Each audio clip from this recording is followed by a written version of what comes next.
And in today's video, we're going to talk shape.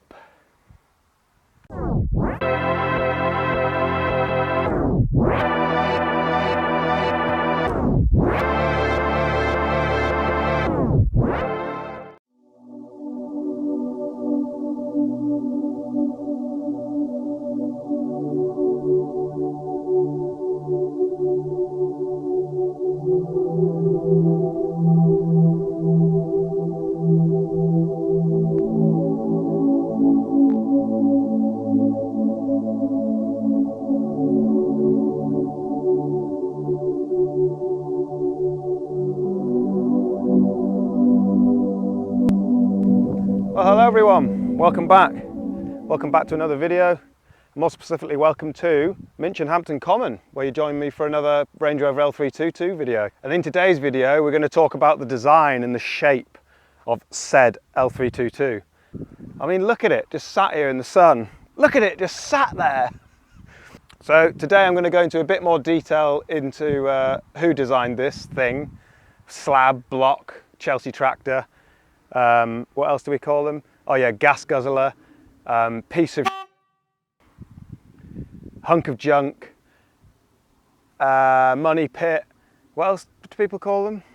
Now the L322 Range Rover was designed by a chap called Phil Simmons, who took the original shape from the classic Range Rover and moved it up a couple of generations. Now the L322 was started production in late 2001 and ran up all the way up to 2012, so quite a long span of production.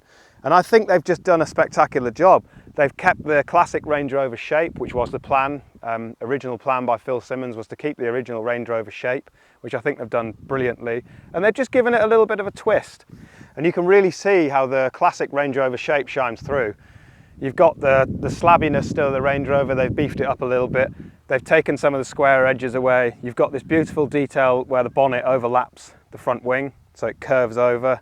You just get that followed curve all the way through, and I think it's such a cool detail, and it just keeps that classic shape. I think with the Range Rover L405 they kind of lost that squareness almost, the sort of classic Range Rover shape. I know Phil Simmons went on to design SUVs in the Chinese market, obviously more cash.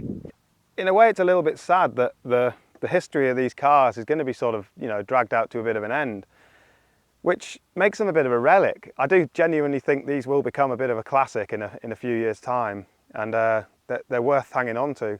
I certainly have a soft spot for this car, but I'm one for moving stuff on. If I get bored and I move stuff on, and you know, don't get me wrong, I have had itchy feet with this, but there's just something that just pulls me back. You know, it just puts you in this sort of really calm state of mind where I've said before, I just don't think you can beat the feeling that you get when you get inside this and drive it. It just gives you that sense of calm, that sense of security, safety, good place to put your kids. So I really can't see myself getting rid of this thing anytime soon. Granted, it's not the cheapest thing to run, but you know, as I said before, someone's taken the depreciation hit already on it.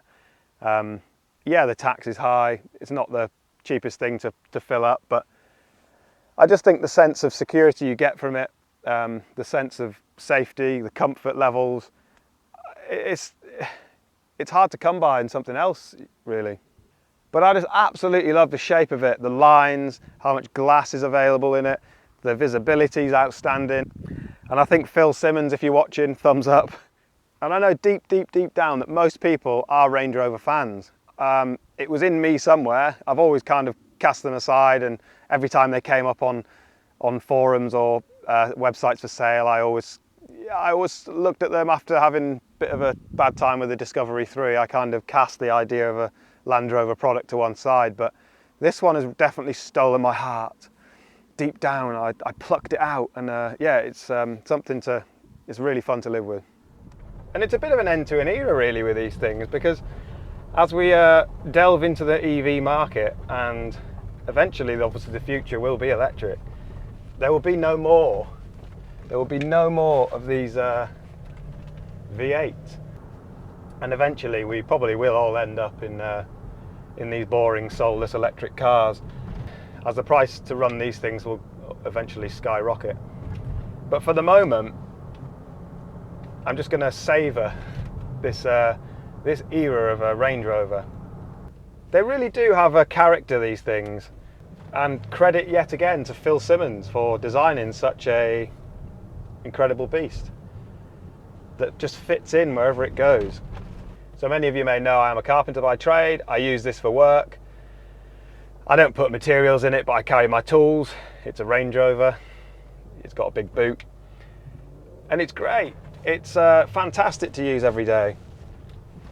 Yeah, it's not the cheapest thing to run, but it gives me everything I need, puts a smile on my face. So recently I've been working at some incredible places.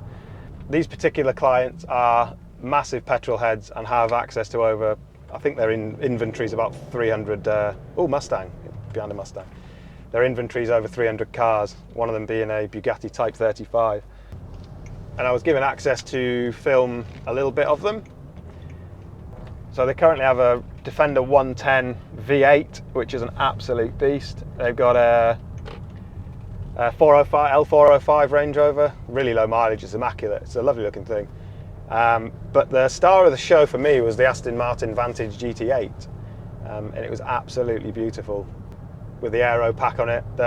Obviously the old Vantage at the back there was probably one I'd take out of them, but who knows what we'll see next time we go up there. And looking at those motors, it really got me thinking how beautiful these L322s are, how classic they are, and how timeless they are. And this video is mainly just to pay homage to this shape of Range Rover and how it is a bit of an end of an era in motoring, because these will no longer really be on the roads the way things are going. Everything's obviously going up in price, taxes, fuel, and there will come a time in the near future where we probably will be hanging up the keys to these vehicles and jumping into electric soulless cars. But until that time, I'm going to enjoy the last few months, years, who knows with me. But this thing isn't really going anywhere for a minute unless I get offered a lot of money. And everything is just where you want it. Big, whoa, apart from that branch that hit the wind mirror. Big knobs, cheeky, exactly where you want them. Nice tactile buttons. I am a button guy. I hate touchscreen things. I hate modern touchscreens. It's nothing but faff. Everything's on a touchscreen now as well, isn't it? Air conditioning, touchscreen. Some cars, Teslas, you've got to touch a screen to open the dashboard. Absolutely mental. Phil Simmons, what a good lad. What a good lad Phil Simmons is for designing something so simple like this. Yeah, you've gone over to the Chinese market to design SUVs. We won't mention that. But that's enough about this. You get the point. Massive fan, huge fan of the Range Rover L322. Looks awesome, drives awesome, sounds awesome. Running costs not awesome, but whatever, we get over that. I would love to get my hands on a petrol version of these. I recently drove into London and I had to pay a ULEZ fee, which was great.